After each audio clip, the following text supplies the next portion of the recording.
Catholic priests and nuns are thought of as some of the most selfless people in the world, dedicating their lives to God and serving others. So when a nun was murdered in a chapel, it shocked the community. More shockingly would be the reason behind the killing and who was responsible. This is Exploring Criminals.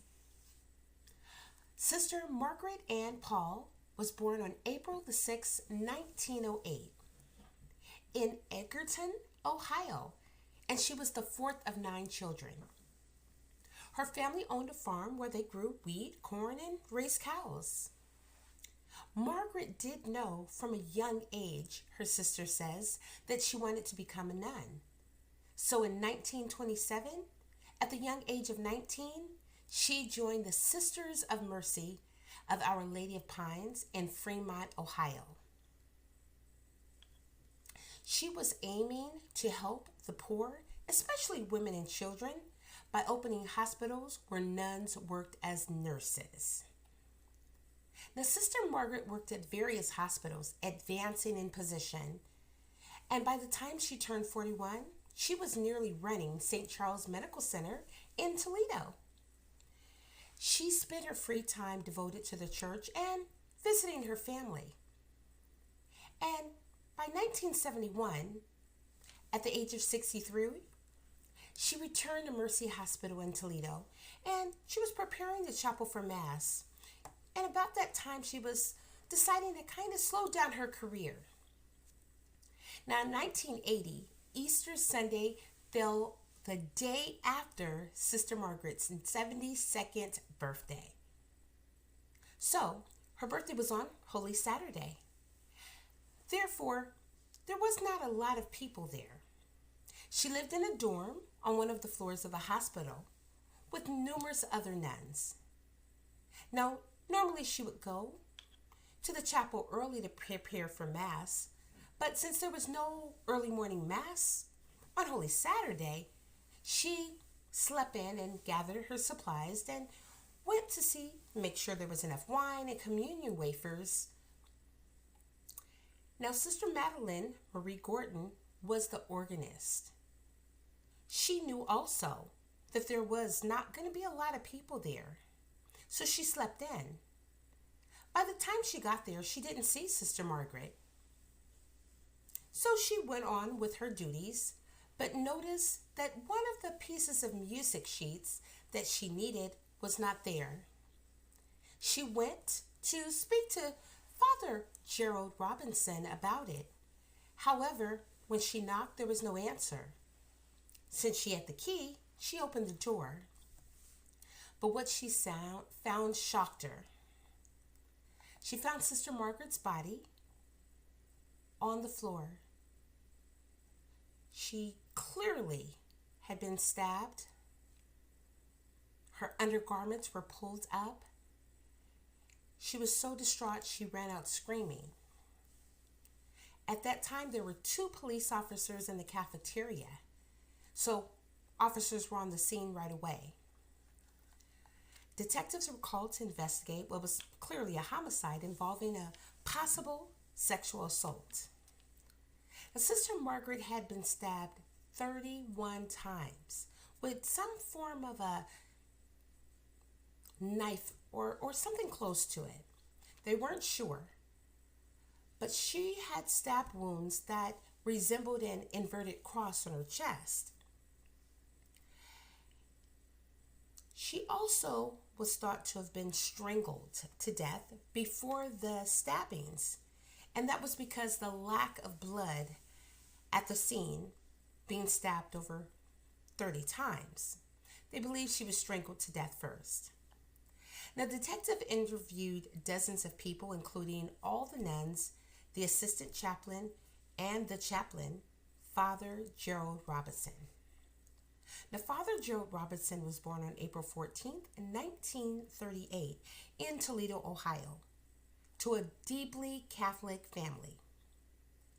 Robinson joined the priesthood and was ordained on May the 30th, 1964, again in Toledo. And he worked at various parishes before coming to Mercy Hospital and being the chaplain.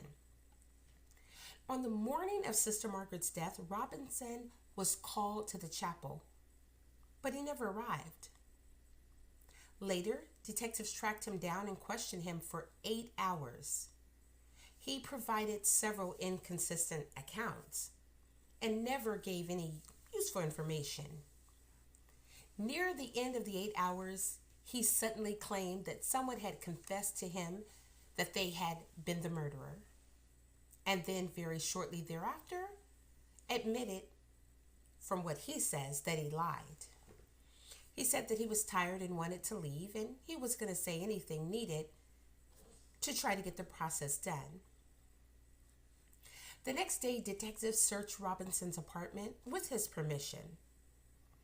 The autopsy suggested the stab wounds were made by something more unique than a knife. They found a sword-shaped letter opener in his apartment that had recently been cleaned. There were no fingerprints, but with a tiny drop of blood under the emblem. The following day, Robinson took a police polygraph, indicated deception from when it was done, and that was specifically when asked about Sister Margaret's death. A shorter interrogation was interrupted by Deputy Police Chief Ray Vedder and attorney Henry Herschel, who whisked Robinson away. Now, the church's interference in the investigation was no surprise. The local police were known to avoid arresting priests, and they didn't pursue the case further usually. And usually reports about cases disappeared and investigations would be stalled. Now, in 2003, Sister Mary Curtis, who was a teacher, revealed something very, very serious. She revealed that she had been abused by multiple priests from a young age, including Father Gerald Robinson.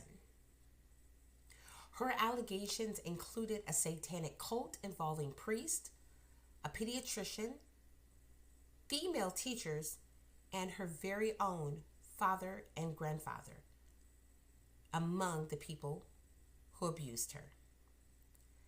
The detectives Steve Foster and Tom Ross reopened the case.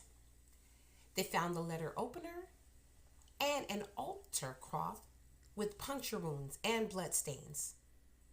The cloth matched the letter opener's shape, suggesting that it was used in the murder. What they believed was that Robinson strangled Sister Margaret, then dragged her body to the chapel and covered her with the altar cloth. Then they believe he stabbed her, creating an inverted cross pattern, and then violated her with a letter opener. Now, Dr. Jack Barron, who saw Robinson near the chapel on the morning of the murder, confirmed his presence. Lab tech Grace Jones saw Robinson with a duffel bag near the chapel, and an EKG tech, Leslie Ann Kerr, also saw him near the chapel doors that morning. Now, their testimonies placed Robinson at the scene, strengthening the case against him. The investigation into Sister Margaret and Paul's murder reveals a complex web of power and betrayal within the church and community.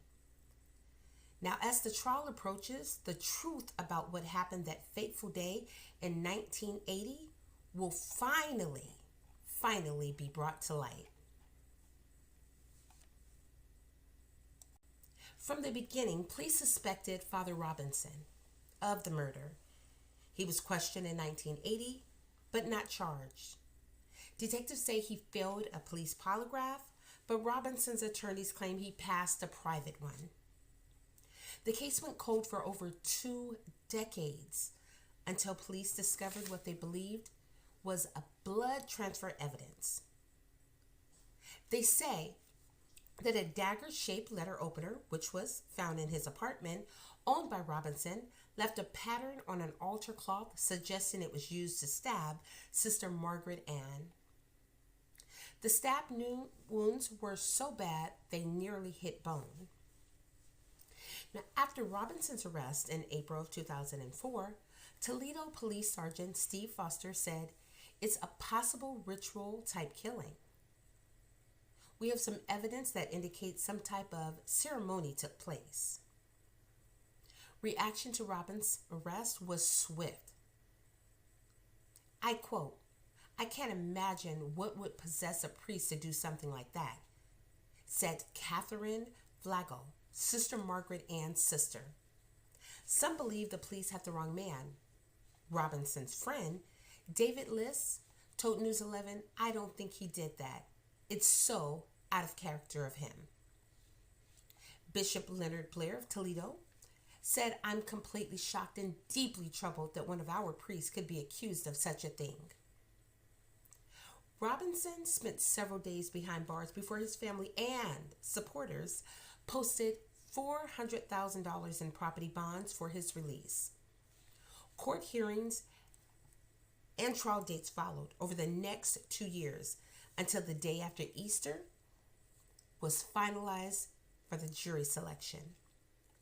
Lead prosecutor Den Madras said, "We'll see what a jury thinks of the evidence that's still available after 26 years.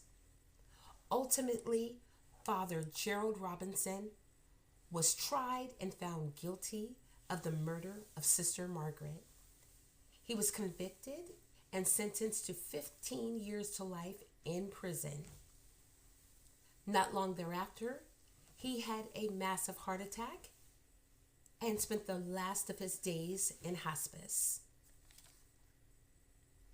Thank you for listening to Exploring Criminals.